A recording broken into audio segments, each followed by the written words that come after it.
都来法国了，不能总吃麦当劳呀，当然也得吃吃法国菜。今天这期节目不细说法餐，主要和大家聊一聊法国的餐厅都有哪些分类，每种大概能吃到什么。话不多说，让我们直接进入正题。首先就是 Restaurant， 这是提供正式全餐服务的餐厅，也是法国餐厅等级中最高的一类。我们姑且可以将它定义为一级餐厅。这个分级并不是以食物和餐厅的高级程度来分的，而是主要由经营范围和菜单来决定。比如快餐餐厅也属于这个级别，巴黎的快餐店也不少，居然有11140家。截止2023年，仅仅在巴黎地区就有17395个传统的 restaurant， 比快餐多一些。看到这个数字呢，法国人欣慰地笑了，但是看样子也高兴不了太久。这些法式餐厅的价格和菜单都不尽相同，从最高级的米其林3星餐厅到售卖法国家常菜的餐厅都计算在内。Restaurant 通常中午才开放，午餐时间结束后会再次关门休息，最早直到晚上7点才会开始晚餐营业，基本到10点多也就关门了。此外 Restaurant 每周至少休息1天，有些甚至一周只开3天门。根据法国的法律，这一等级的餐厅必须提供固定的菜单，尽管某些高级餐厅经常会隐瞒这一事实，营造一种随机性、非固定菜品的噱头来吸引顾客。在这类餐厅里，顾客可以从丰富的菜单中选出你要的套餐，当然不点套餐只要单品也可以。在巴黎之外的 Restaurant 可以吃到各种有法国特色的地方菜，也有一些装潢新颖的餐厅提供新派的、奇奇怪怪的、有设计风格的菜。一般来说，在 Restaurant 工作的服务员需要受过专门的训练，不仅可以熟练地向客人推荐搭配餐点的酒类，也要细致了解菜单上关于菜肴的相关信息。以前法国这种餐厅很少有做素食料理的，但现在随着潮流发展，也有不少餐饮从业者跟风，主推素食餐厅的名号。一般来说，米其林指南对法国这一类别的餐厅能够进行最准确的评级，所以法国带星的餐厅都是 Restaurant。 除了 Restaurant， 法国的餐厅还有很多其他的种类，我们一个一个来讲。首先就是在法国各个城市都随处可见的 Bistrot， 中文可以翻译成小酒馆。Bistrot 起源于巴黎，一开始指的是那些提供简单菜肴的平价小餐厅。一间餐厅是否归类为 Bistrot， 通常是由它提供的餐点决定的。如今的 Bistrot 在法国是最普通最常见的餐厅，很适合亲朋好友聚会，也是一种休闲程度比较高的轻松型用餐场所。Bistrot 的规模通常比法式餐馆，也就是 Restaurant 要小一些，装潢更接近工业风、复古风或者田园风格。虽然名称叫做小酒馆，但实际上只吃饭不喝酒是完全可以的。这种 Bistrot 的门口通常都会有一个小黑板，上面用粉笔写着今日的特惠菜单，也就是 Plat du jour。 如果你选择去 Bistrot 吃饭，可能会发现这里的口头菜单和熟客菜单比较多，菜品不固定，里面的服务生很多也并非是专门技校毕业的，而是以打工族为主。 Bistrot 更多的是提供法国的地方特色料理，具体吃什么要根据所在的城市和大区来决定，不一定能提供从前菜到甜点的法式全餐。除了 Bistrot， 和它同一级别的还有里昂的布颂，这是里昂特有的一种土菜馆，精于发掘本地的食材，你也可以叫它妈妈菜，因为一开始开店的都是大户人家出来的女厨娘。里昂是全法的美食中心，这里的布颂以出售传统的里昂美食为傲，比如香肠、各种内脏下水、猪肉制品、格内勒，也就是里昂鱼肠，还有非常好吃的甜点。里昂土菜馆的菜整体来说很适合中国人的口味，单从里昂人爱吃和会吃动物内脏这一点就和我们很有共鸣。此外，这些土菜馆的菜用料都很扎实，也比一般的法国菜油腻一些，以肉类为主，不是特别讲究用餐礼仪，是非常适合大快朵颐补充油水的地方。里昂正宗的布颂都是经过官方认证的，有一个完整的名单，大家在选择的时候可以参考一下。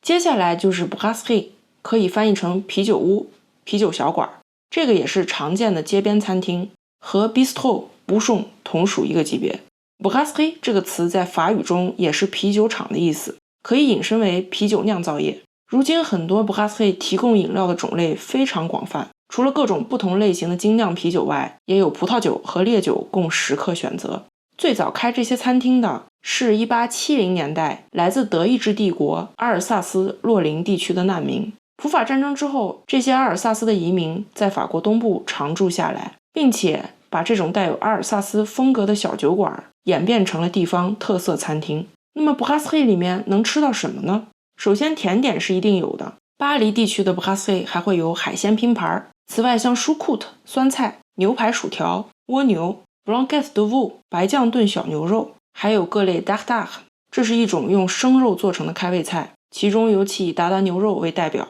也就是 dardard de bœuf。 外出用餐的时候，肠胃不好的朋友们慎点这道菜，否则会带来痛苦的回忆。不同于传统的法国餐厅，也就是前面提到的 restaurant， brasserie 几乎每天都会营业，关门也比较晚，不过每日提供的菜品基本都一样，很少会根据季节、节日而改变菜单，偶尔会提供一些应季的食材或者当日特餐。巴黎有很多历史悠久的 brasserie， 大家有机会不妨去尝试一下。实在不知道选哪一家，不妨跟着谷歌的评分挑，一般不会踩雷。但是这些地方主要就是吃个氛围了，很多店的装修还保留了以前装饰艺术风格时期的特色。至于菜品嘛，多数中规中矩，不会特别惊艳。最后就是各种 café 或是 salon de thé， 也就是法式的咖啡馆和茶馆。这种地方的等级要比前面说的几种餐厅再低一些。注意，这里说的低不是质量评判，主要还是由经营范围和提供菜式的复杂程度来决定的。首先说咖啡馆，这是一种主要提供咖啡、甜品和酒精饮料的餐厅。虽然名为咖啡馆，但顾客也可以选择只吃餐点，不喝咖啡。咖啡馆一般都有 terrasse， 也就是露天座位，一般都有遮阳棚或遮阳伞，防晒又防雨。在巴黎，如果你选择在室外座位用餐，通常服务的价格也会更高。咖啡馆提供的经典菜式包括各种沙拉、三明治、可丽饼和贻贝等等。法式咖啡馆通常早晨开门，晚上9点左右关门，也有些会提供夜宵和凌晨的服务。20世纪，众多欧洲的文学家、哲学家、社会学家以及艺术家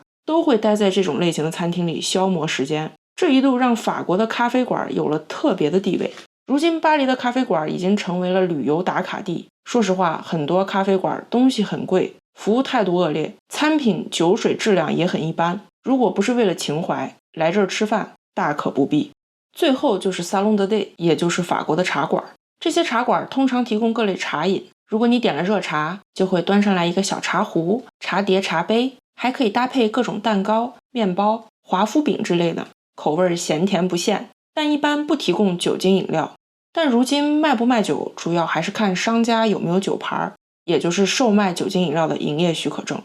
除了上述法式咖啡馆会提供的菜品之外，很多茶馆还提供下午茶套餐、热巧克力、奶茶等等。茶馆的出现是受到18世纪启蒙运动中沙龙的影响，也就是各类文艺聚会，并且在19世纪融入了维多利亚时代英式下午茶的一些概念发展而成。这些茶馆通常在中午之前开放，供应一顿午餐，然后在下午接近5、6点的时候就关门了。好了，看到这里，相信大家对于法国餐厅的不同种类已经有了大致的了解，下次在选择的时候就可以更加自如，顺利找到自己想吃的东西啦。另外提醒大家，在人多的地方，用餐前最好在餐厅的官方网站上提前预订，尤其当你打算尝试带星级的餐厅时，预订是必要的。这里推荐线上预约，简单方便。一般好一点的餐厅都会有预约系统，在线上预约成功后，最好再打电话确认一下对方是否收到你的预订。